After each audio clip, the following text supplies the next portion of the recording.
28. 변신 이야기 오비디우스. 저자의 시대적인 배경을 보자. 오비디우스는 기원전 43년에 태어나 활동했다.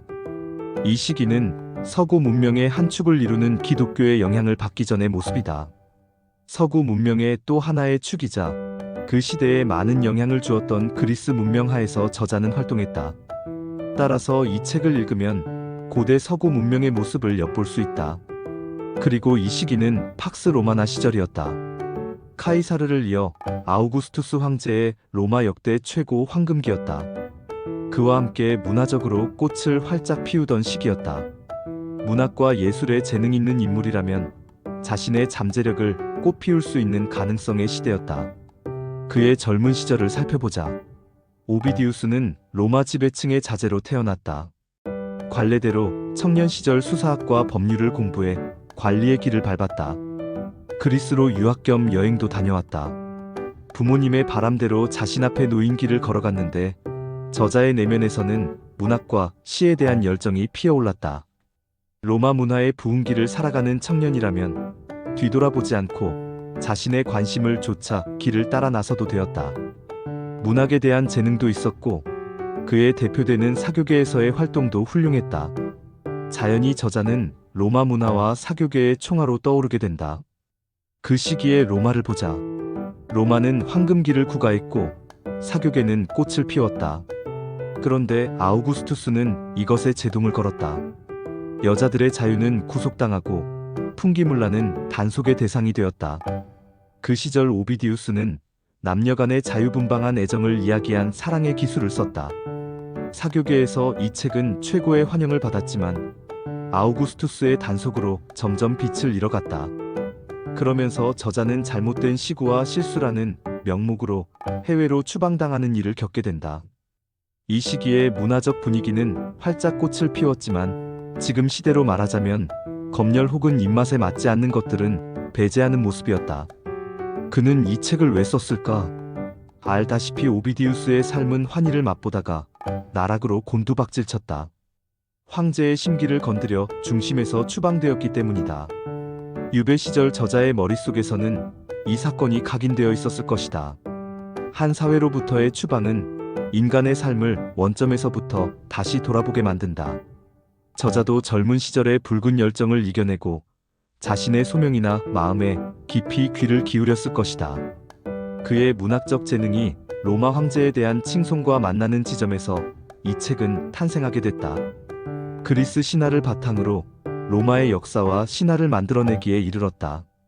그 동기는 로마 황제에 대한 정통성의 부여와 그 시대에 대한 자부심에서 나왔다. 합리적이고 매우 지적이었다는 저자는 자신만의 문체로 그리스 로마 신들의 모습을 생생히 재현했다. 오비디우스는 지금으로부터 2000년 전에 살았던 사람이다. 그에 대한 탐색이 구체적일 수 없는 이유이기도 하고 세월이 흐른 만큼 세상은 많이 변했다. 대체적인 그의 모습은 이러하고 깊이 있게 알 수는 없다. 따라서 그가 이 작품으로 말하고 싶었던 바가 무엇이냐를 중심으로 저자를 알 수밖에 없다. 변신 이야기를 통해 그는 무엇을 말하고 싶었던 것일까? 인간의 삶의 모습이 다양하고 그만큼 많은 모습이 있고 사건과 시기에 따라 다르게 변형되는 것을 이야기하고 싶었던 것이 아닐까 생각해본다. 이곳이 변화를 연구하는 곳이니 메타모르포시스는 너무나 적절하고 여기와 잘 어울린다. 선생님께서 신화와 변신 이야기를 왜 앞에 포진시킨지 이제 조금 이해가 간다. 삶은 변화해야 한다. 그것이 바로 삶의 본질이기 때문이다. 오비디우스가 그리스 로마 신화를 바탕으로 이 책에서 하고 싶었던 이야기가 바로 이것이 아닐까 생각한다. 이 책은 그 전까지 세상에 떠돌던 이야기들을 모아 집대성한 점이 훌륭하다. 연대순으로도 잘 정리했고 새로운 시작점을 만들어내기에 이르렀다. 하나 아쉬운 점은 문체가 좀 딱딱해 쉽게 읽히지 않게 서술되었다는 것이다. 대중의 눈높이에 맞게끔 좀 더 평이하게 서술했으면 어떨까 생각해본다. 만약 내가 나중에 변신이란 주제로 책을 써보면 어떻게 쓸 수 있을까 생각해본다. 나에게 깊이 들어오고 흥미가 갔던 인물들의 이야기를 중심으로 해서 써보고 싶다. 혹은 내 삶의 주제인 심리 경영과 연결해서 책을 써도 괜찮을 것 같다는 생각이 든다. 이제 책 속으로 들어가 인상 깊었던 내용을 살펴보자. 나는 개인적으로 이 편인 인간의 시대에 나오는 인물들의 이야기가 좋았다. 아내를 잃은 오르페우스의 사연에 깊은 관심이 갔다. 아내를 잃은 슬픔을 달래다 못한 오프레우스는 원래 대담한 사람이었다. 그래서 저승세계로 내려가 저승왕의 마음을 움직여보기로 했다. 그리고 저승왕과 그 왕비 앞에서 수금을 타면서 이런 사연을 노래했다. 저는 제 아내 때문에 여기에 와 있습니다. 꽃다운 나이에 뱀에 물려 청춘의 꽃을 마음껏 피워보지도 못하고 죽은 제 아내 때문에 여기에 와 있습니다. 제가 이 슬픔을 참아낼 수 있을 만큼 마음이 강한 인간이었으면 얼마나 좋았겠습니까? 참으려고 애썼다는 것은 부인하지 않겠습니다. 그러나 아모르 신이 부리는 조화가 저에게는 너무나 힘에 벅찼습니다. 다행히 저승왕은 오르페우스의 사연을 듣고 허락해준다. 그런데 한 가지 조건을 제시했다. 아내를 데려가되 저승 땅을 벗어나기 전에 뒤돌아보면 안 된다는 것이었다. 만약 그가 뒤를 돌아다 본다면 아내는 다시 저승 땅으로 돌아가야 한다.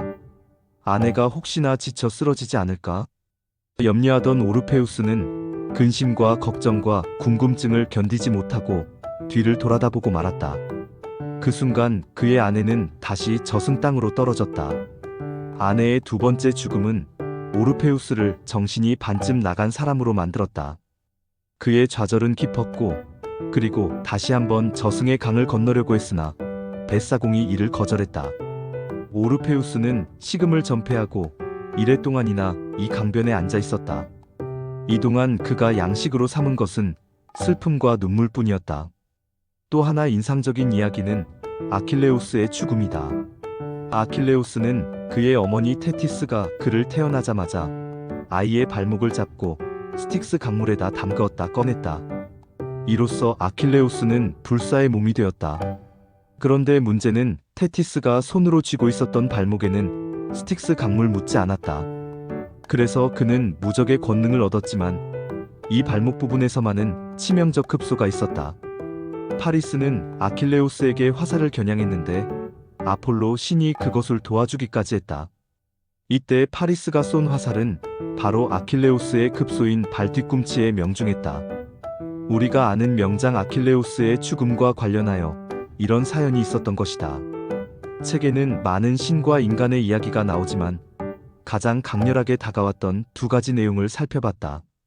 그 시절에 이렇게 많은 이야기를 수놓은 저자는 분명 매우 영특한 사람이었을 것이다. 오비디우스의 변신 이야기에는 우리가 놓치지 말아야 할 내용으로 가득하다.